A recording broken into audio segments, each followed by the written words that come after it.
The most beautiful people we have known are those who have known defeat, known suffering, known struggle, known loss, and have found their way out of the depths. This beautiful thought from Elizabeth Kubler-Ross reminds us that true strength is not about avoiding pain. It is about navigating it.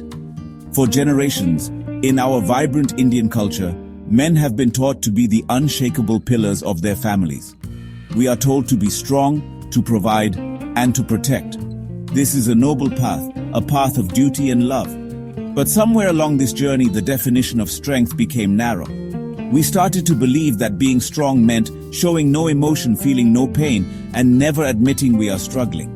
We have learned to wear masks. We put on a brave face for our parents, our partners, our children, and our friends. We carry the weight of expectations on our shoulders, silently bearing burdens that feel heavier each day. This silence, this emotional armor is not strength, it is a cage. It isolates us from the very people we want to be close to. It stops us from truly connecting with ourselves.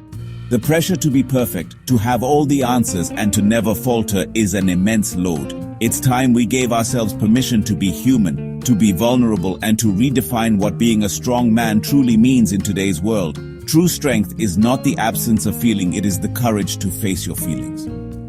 It is the wisdom to understand that sadness, anxiety, and fear are not signs of weakness. They are signals from your mind and body telling you that something needs your attention.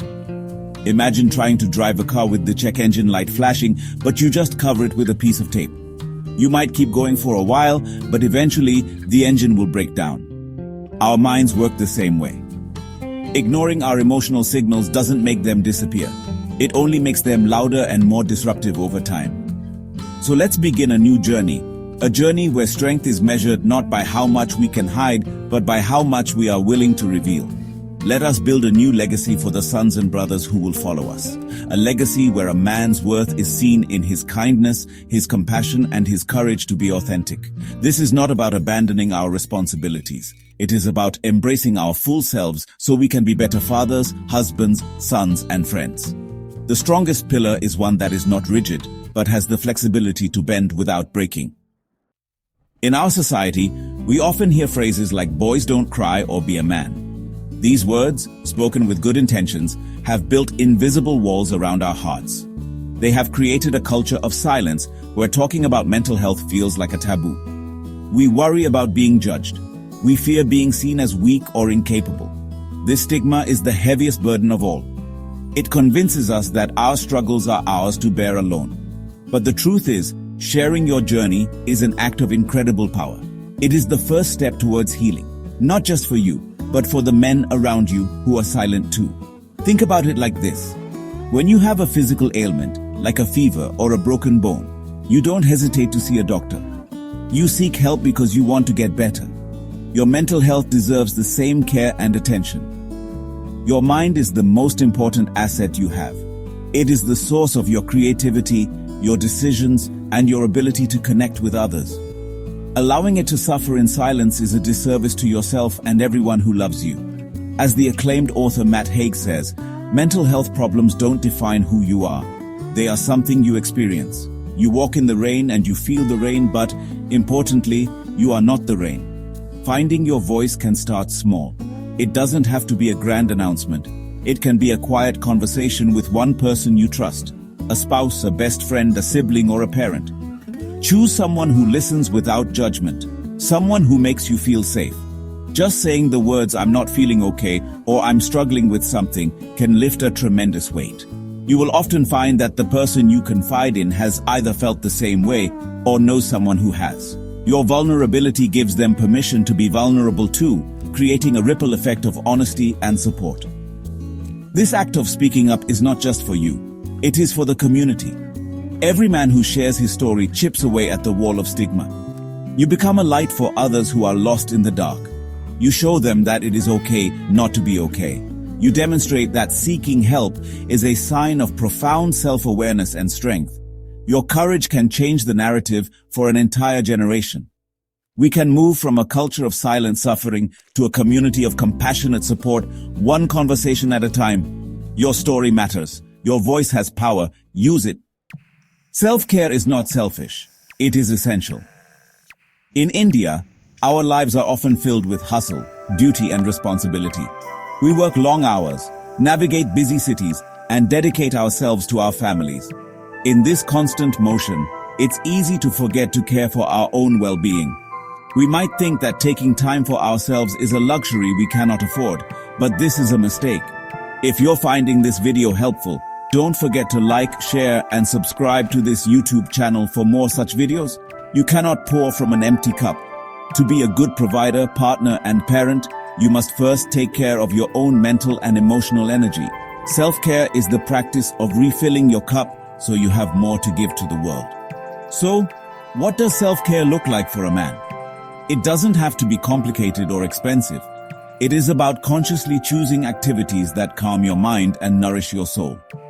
It could be as simple as taking a 20-minute walk in nature after a long day at work, listening to your favorite music or a calming podcast during your commute, practicing a few minutes of deep breathing or meditation in the morning to set a peaceful tone for your day, finding a hobby that you enjoy just for yourself, whether it's playing cricket, reading a book, gardening, or painting.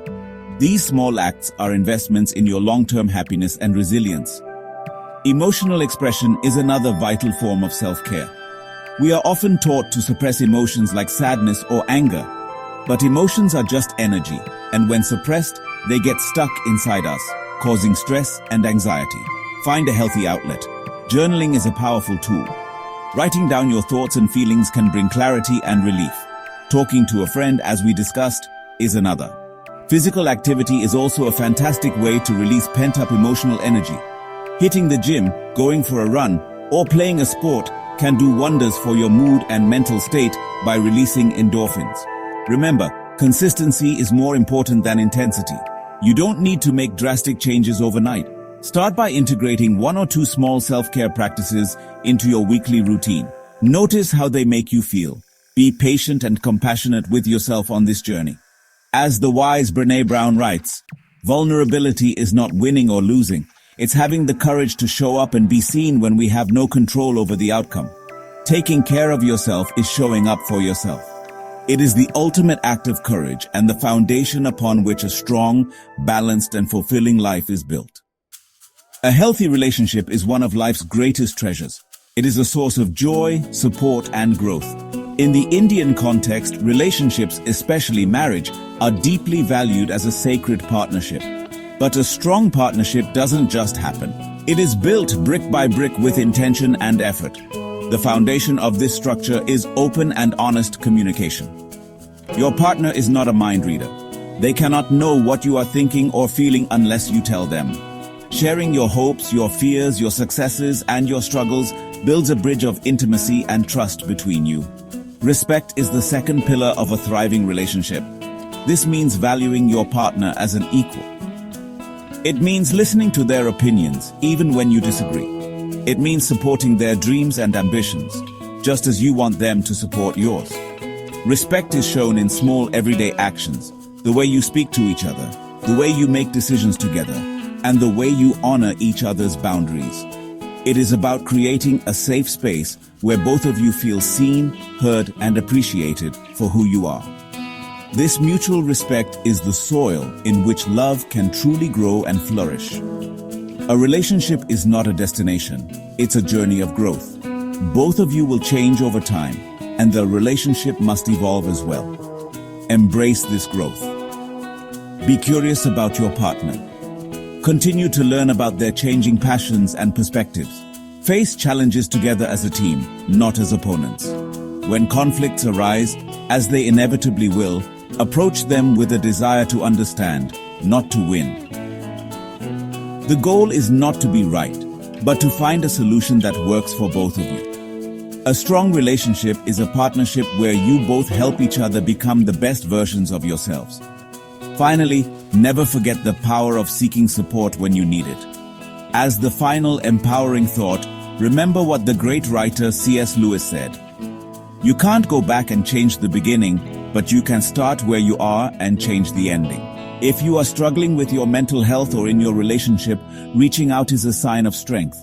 Talk to a trusted elder, a friend, or a professional counselor. Your well-being matters. Your happiness matters. Start where you are, take that first step, and begin your journey toward a healthier mind and a more loving relationship today. You deserve it. Thank you for watching. Please like, share, and subscribe to this YouTube channel for more inspiring content.